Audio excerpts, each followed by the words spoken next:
Vamos a poner en práctica lo que hemos estado viendo hasta los momentos, ¿sí? Precisamente para que vean en qué consiste este concepto de distribución marginal. Tenemos el siguiente ejercicio. Si x es un vector aleatorio y discreto y x' un subvector tal que x igual a x1, x2, x3, x4. Si este es el vector aleatorio, tiene cuatro variables aleatorias. Y x' es x2 y x4. ¿Sí? Entonces vamos a tener dos variables aleatorias. La dimensión, el m para este va a ser 2 y el n, que es la dimensión del vector aleatorio completo, sería 4. Por lo que la función marginal de x' vendría expresada como lo siguiente, ¿sí? Sería la suma que se mueve en todo x1, todo lo que se mueve en x3 y todo queda evaluado sobre la función de masa completa, ¿sí? Conjunta del vector. Ustedes dirán, ajá, pero ¿por qué se mueve si al final es sobre x'? ¿Por qué se mueven las que no tienen que ver con, con x'? Pues precisamente porque estoy diciendo que todo queda constante, es decir, se evalúa toda la probabilidad para cualquier valor de x1 y para cualquier valor de x3, porque al final no me importa, sea cual sea el valor. Lo que me interesa es ver la probabilidad que está asociada a cada combinación de x2 y x4 para cualquier valor, por eso es que se evalúa sobre todo. Están fijando las variables que no va a quedar dependiendo de la función, porque al final esta p de x', ¿sí? va a ser función de varias variables que dependerá de x2 y x4, pero no va a depender y no debe depender de x1 y x3. Están agotando todo x1 y todo x3 para que entonces quede en función de la combinación de valores de x2 y x4 y medir la probabilidad de que se dé esa combinación, ¿sí? Esa es la idea. Tenemos el siguiente ejercicio. Si a x un vector aleatorio con dos componentes, x1 y x2, los cuales toman los siguientes valores. El rango de x1, ¿sí?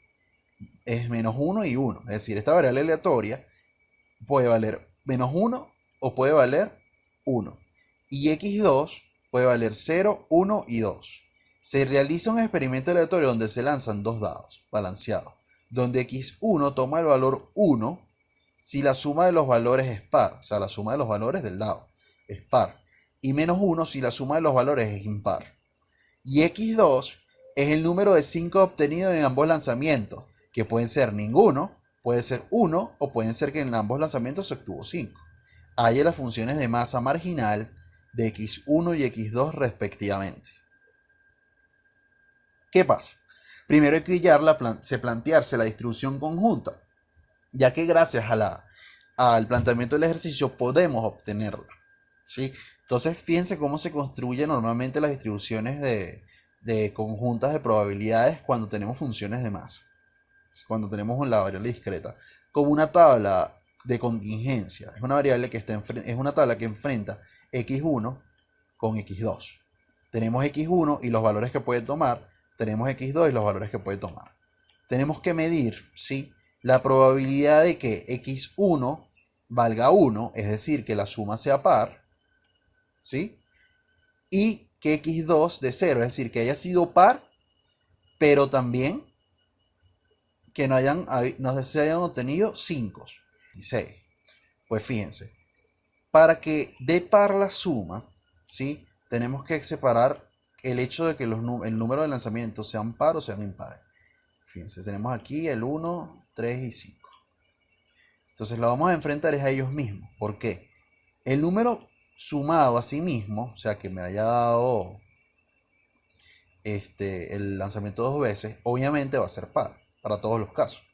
Pero si tú sumas un número par con otro par, la suma te va a dar par. 2 y 4, 6, 4 y 2 y 4 y 6 son 10, ¿sí? Mientras que si tú sumas dos números impares, te va a dar impar. Te va a dar par también, disculpe. Entonces sería 1 y 3, 4, 3 y 5, 8. ¿Sí? Entonces tendrías el 2 con cada uno de ellos, el 4 con cada uno de ellos y el 6 con cada uno de ellos. Aquí tendríamos 9, ¿cierto? Y lo mismo se repite. Tendríamos tres casos posibles. Por tres casos posibles tendríamos 9. 9 más 9 es 18. ¿Sí? Esos 18 que tenemos aquí ¿sí? Hay que filtrarlos. ¿Por qué? Porque hay que quitar, como estamos hablando de 0, hay que quitar los casos donde esté involucrado el 5. El 5 está involucrado en cuáles casos? En el mismo, ¿sí? En el mismo, más 3 y más 1, ¿sí? Pero también está involucrado, fíjense, en el 3 con el 5 y en el 1 con el 5.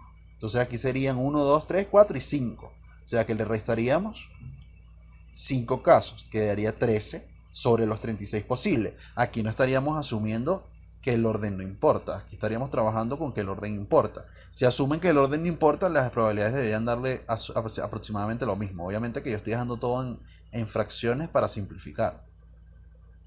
Si ahora hago el análisis de que sea par, pero que haya por lo menos un 5, ¿sí? O sea que el lanzamiento haya dado 5, pues tenemos que contabilizar realmente, ¿sí? Cuáles dieron pares y tenían el 5 involucrado. Sería un solo 5, ¿no? El 1 con el 5, el 3 con el 5, el 5 con el 1 y el 5 con el 3. Entonces tendríamos 4. Y solamente habría un caso donde el 5 sale dos veces, que es 5 y 5, ¿no? Si vamos a menos 1, es que la suma de impar. Y que la suma de impar implica que está sumando los números impares con los números pares. Es la única forma. ¿Sí? Tendríamos lo siguiente. Tendríamos el 1 con el 6, el 1 con el 4 y el 1 con el 2. El 3 con el 2, el 3 con el 4 y el 3 con el 6, el 5 con el 2, el 5 con el 4 y el 5 con el 6. Aquí hay 9. Pero también, obviamente, tendrían el caso contrario, que es para el primer dado. 2 con 1, 4 con 3, 6 con 5, pero también con cada uno de ellos, ¿no? Y eso va a volver a dar 9. También tendríamos 18. Pero que no haya un 5 involucrado sería para este 5 con 2, 5 con 4 y 5 con 6, ¿sí? Y además 2, 5, 4, 5 y 6, 5. O sea que tendríamos 3 de este lado, 3 de este lado, son 6. 9 más 9 es 18. Menos 6 nos queda los 12 precisamente que tenemos acá. Que haya involucrado un 5, pues hay 3 aquí involucrados con 5 y hay 3 aquí involucrados con 5. O sea que hay 6. 6 sobre 36, ¿no? Que es todos los casos. Y no es posible que haya un caso de que la suma de impar y hayan salido 5, porque ya discutimos que 5 con el mismo, ¿sí? Va a dar par. Entonces, ¿cómo se hallan las funciones de distribución marginal? Claro, ahorita lo ven aquí porque aquí está la respuesta, no, pero obviamente eso lo deducen ustedes ahorita. ¿Con qué? Con la tabla. Sí, fíjense, ¿en qué consiste la marginal? Hay que fijar un valor. ¿Qué valor vamos a fijar? Vamos a fijar el valor del x1 para la de x1, ¿sí? Me quedo en 1. Y lo que voy a acumular es la probabilidad moviéndome en x2, que es suponiendo que para cualquier valor de x2, ¿cuál es la probabilidad de que la suma sea par? ¿Sí? Sería 18 sobre 36. Y para moviéndome en este sentido, ¿no? Para todo valor de x2, ¿cuál sería la probabilidad de que la suma sea impar? Pues 18 sobre 36. Ahora, para hallar la de x2, es sencillamente fijando los valores de x2. Para todos los valores de x1, probabilidad de que no haya salido ningún 5 en los lanzamientos.